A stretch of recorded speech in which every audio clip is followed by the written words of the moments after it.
So it's 18 hours since polls closed on November 2nd, 2021, Election Day. And I want to point out an opinion piece from the Sunday beforehand. It's from the Hartford Courant, and the opinion comes from the current Secretary of State in Connecticut and the former Secretary of State. And they opine in, I think, a bad way, that absentee voting should be the norm. It has not been the norm in the last 2 elections, with COVID as the main excuse.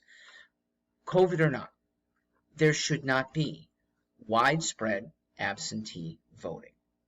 The reason why this is such a bad article is because it's disingenuous. The reasons why some people like absentee voting is that it advantages incumbents. Once you've won once, it makes it much easier for you to win again and again and again.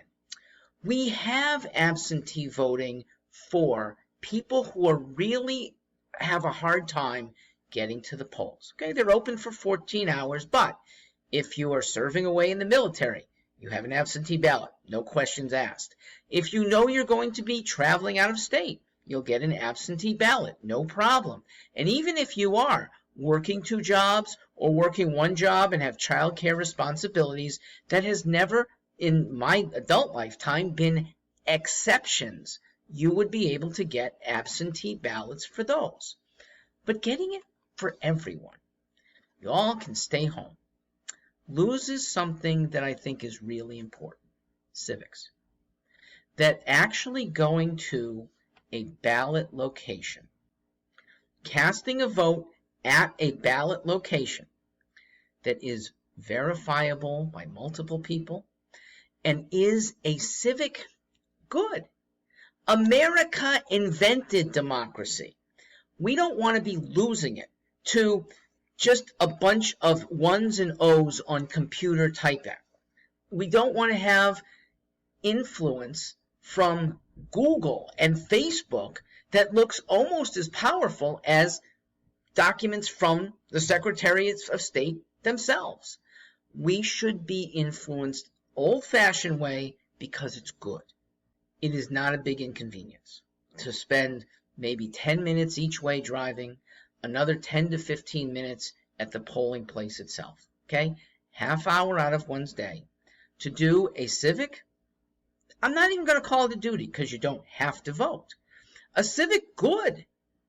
A very American good of putting yourself in the electoral fray that has made this special and makes your life better. All right, now to some of the problems with absentee votes. 1, a lot of absentee voters have regrets. They voted 2 or 3 weeks before a momentous event about one of the candidates and say, if I had known this, I would have voted otherwise. Another, the fear of a ballot getting lost in the mail. Or, we've seen this, a vandalized city ballot box. So, no record of it. Nobody knows whether you voted. Nobody knows whether your ballot got counted. Absentee votes are more subject to manipulation. Okay? If everyone's allowed to have multiple hours and hours in their household with people coming over, vote this way. Though that's not illegal, it's something we try to avoid. That undue manipulation is something that tarnishes the vote. Because who's undoing? The undue is when it's professionals who have an agenda and really aren't steering you to your own preferences. Instead, vote row B. Got to be here. It's also no longer a secret ballot. Now, you can work really hard to make it secret from your wife and your kids, but when it's hanging around in the home, there's more exposure actually than in a polling place. It works. We can count the votes equally effectively. You don't have to have a separate pile versus another. And most importantly, you are doing a countable American thing that we don't want to lose. Ms. Bysiewicz, Ms. Merrill, I agree with this for referendums, positions that take a lot of scrutiny and thus do deserve more time. Candidates, all you're seeing is name, name, name.